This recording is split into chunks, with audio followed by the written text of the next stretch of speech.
we talking about this and kind of mulling it over and stuff until we got to where we're at today with the release becoming official? Well, I was talking to my wife before the season started, and that's where it began. I think is that I told her that this was going to be my last year, and like I've told a few people, I had to put that out there to her for it to be done because, and then throughout the year, we would revisit it. And I talked to Tim McMahon, our AD, earlier in the year, and told him that this was probably going to be my last year. Nothing official, but.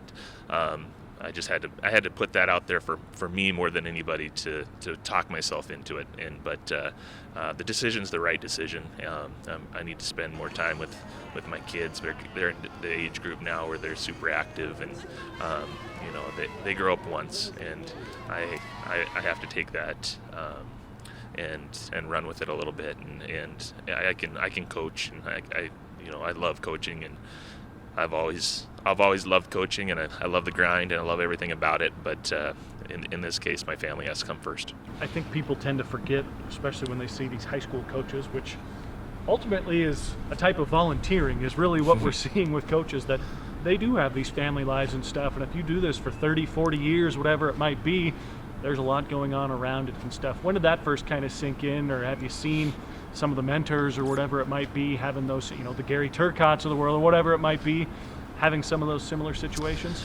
Yeah, and I think everybody has their own situation, and everyone goes about it a different way. And for me, this has been a hard decision for me. Obviously, I've really been blessed in the situation that I've been in with the support of players and families and administration. But for me, it comes down to I just can't fathom missing my son's stuff for my stuff, and and everybody has their own philosophies on that. But that's just where I'm at, and it's hard, obviously, because with the relationships we built with coaches and players and families, but Helena High basketball is in a good place right now, and that's another thing, is that I never wanted to leave when the cupboard was bare, and there's a lot of great players and great young talent coming in, and I feel like it's a good time.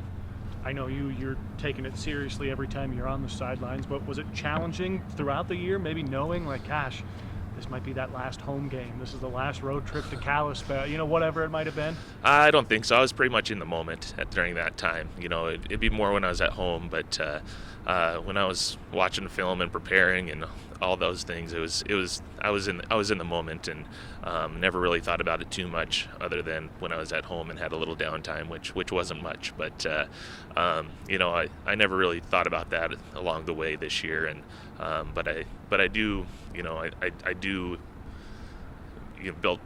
We built up some friendships along the way with other coaches and things like that, and so I've just been hearing a lot of nice things all day.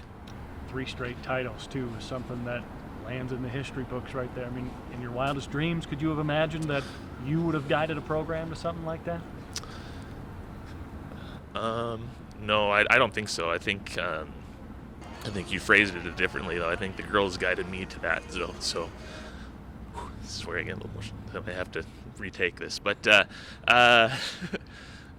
I said, the girls. I think I don't consider myself guiding them to 3 state championships. I consider them guiding me to 3 state championships, and the girls put a lot of hard work in, and they deserve most of the credit for where our program is at, and the assistant coaches along my side as well, and so just been very blessed.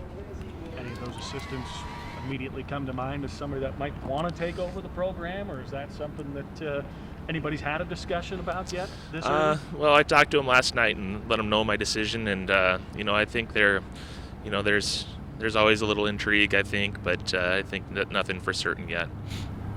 20 years from now, when you look back, what are you going to remember about this experience? It was 2013 until now, I think, right? Yeah, 7 years. Yeah. The 7 years. I mean, looking back on it, 7 years, 4 state tournaments, and 3 of those with a first place trophy, and then a ton of girls that came through, and a lot of them playing in college too. So that's kind of cool.